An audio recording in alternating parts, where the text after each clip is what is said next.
Welcome to Disability Book Week Superstar Authors. I am your host, Kelly M. Likes. Let's set the scene. I am here in my favorite pumpkin colored sweater with a black and white dress. And behind me is a bookshelf of all my favorite books. And over in the corner, I have my little green fire engine.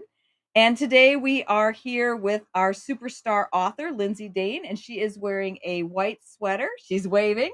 She's wearing a white sweater with roses all over it. And I got to tell you, behind her is like this awesome bookshelf of all these amazing books. And it even says there's a little sign that says, "Teaching is my superpower." And y'all, I see a chicken in the background. So this is going to be a great interview. I'm just saying. So welcome, Lindsay. How you doing today? I'm great. I'm glad you noticed my chicken. That was my Halloween costume one year. I wore it on my head. I love that. That is awesome. All right. Well, tell me a little bit about yourself. Well, I am a mom and I am a teacher. I am a general education teacher and a teacher of the deaf. And when I started my deaf education program, I went to a medical school and I didn't have any medical terminology at all. And so when I started my program, I was like a deer in headlights. And I believe that that's very similar to the people that I'm writing to.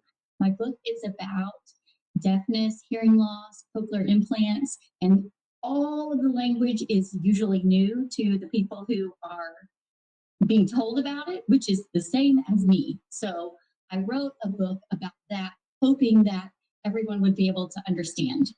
Awesome. Well, can you tell me a little bit more about your book? Sure, it's called I'm Getting a Cochlear Implant, Learn About How I Will Hear. And it's about this little girl who is different from her friends in that she can't hear. But there really isn't a big difference between her and her friends. The tiniest little difference is her hearing friends have a little piano and a man who plays, and she has a piano with no man. And so she gets a cochlear implant, and the cochlear implant is the one who plays her piano. And it makes, to me, it makes so much sense. Um, Deafness, you can't see. And I don't know if you know, but I think it's 90% of children who are born with hearing loss are born to hearing parents. So, and a lot of times the first deaf person that they meet is their child. So it's all new.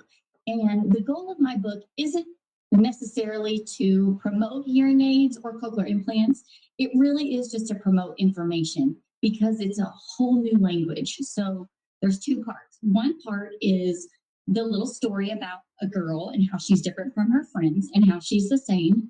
And then the second part is a lot of science, and it's about how typical hearing works. And it is how hearing aids can assist in hearing. It's about how cochlear implants can assist in hearing. And it talks about what's called a speech banana, which is something that they use to gauge. It's a picture of what hearing loss looks like as far as the speech sounds go.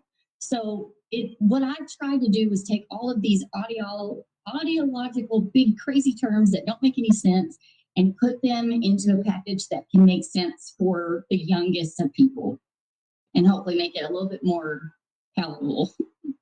That is amazing. Well, you got to tell me about your writing process and the research. What went into writing this book, and how did it go from thoughts to holding it in your hand? Well, the way I see things, I'm a very visual learner. I see everything in pictures. And when I first started school, they were showing me a cochlea, and it was some kind of weird looking anatomical picture, and I just could not get it. And so I had to figure out, okay, this picture doesn't make any sense to me. How can I take the information that I have and make it easy and simple for me? Because I am like a child. If I type anything into AI, I'm always like, how would you explain this to a child? Or I have a Bible that is the children's version because I'm just a simple minded person. So, anyways, once I finally figured out what that looked like in my mind, I had this idea to write a book years ago. And finally, I did. And once I did, I reached out to people who are in the audiology field, teachers of the deaf. I spoke to people who were deaf. I spoke to people who didn't know anything about any of it and asked them, what did you learn? Is there anything that you didn't understand? I asked the professionals, do you agree with what I've written here? Does it make sense? Is it accurate? I don't want to say anything that isn't correct. And it was really fun to get the feedback, because one of the pieces of feedback that I got was, in the story, it talks about how we have an eardrum and the drum goes bum, bum, bum, bum, bum. Well, one of the ladies who was reviewing my book said, well, if you want people in Europe to read it, which I assume you do, that means something different than it does. No. So she said, you might want to change that. So I did. I changed it to rum, pum, pum, pum, pum. Yes.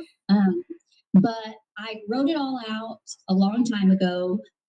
I have learned, I don't know about you, I've learned that writing is not linear at all. No. I might be able to write the story, or I'll write pieces and then move them around. Same with pictures.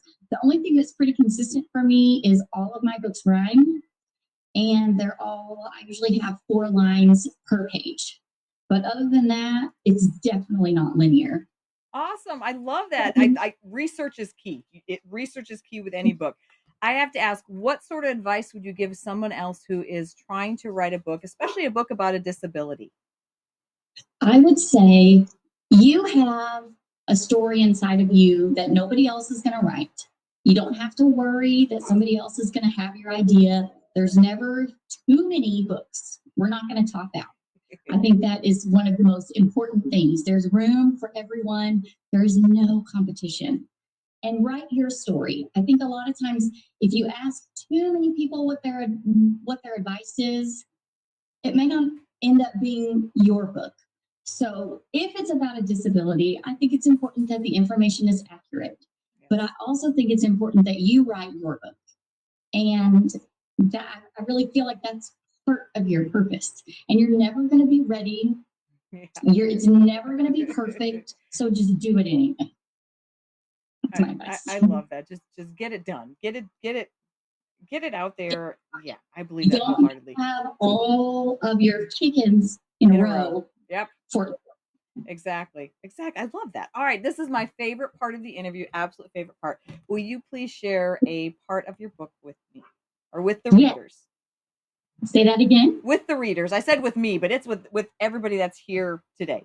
Oh, awesome. Oh, so excited. Okay. All right. In the picture, there is a music note, and it has the bottom part, it's actually called, I think it's called an 8th note. But the bottom of the 8th note is 2 little tires. And then the top of the note has a smiley face with arms, and it's wiggling. Because we're talking about what sound is. It says, the car driving on this street has a bumpy ride. Sound makes everything in here all wiggly inside. I love that. I love that. Well, thank you so much for being here. You are definitely a Disability Book Week superstar author. It takes a village to inform people and to make disabilities not so taboo. And I really appreciate you being here. Do you have any final words that you'd like to say before we close? Thank you for wanting to see my special piece of art. It's a part of me, and it's kind of vulnerable to get it out there and share it, but I did it. I hope that other people do too, and I really hope that it can just help someone. Awesome. Thank you very much.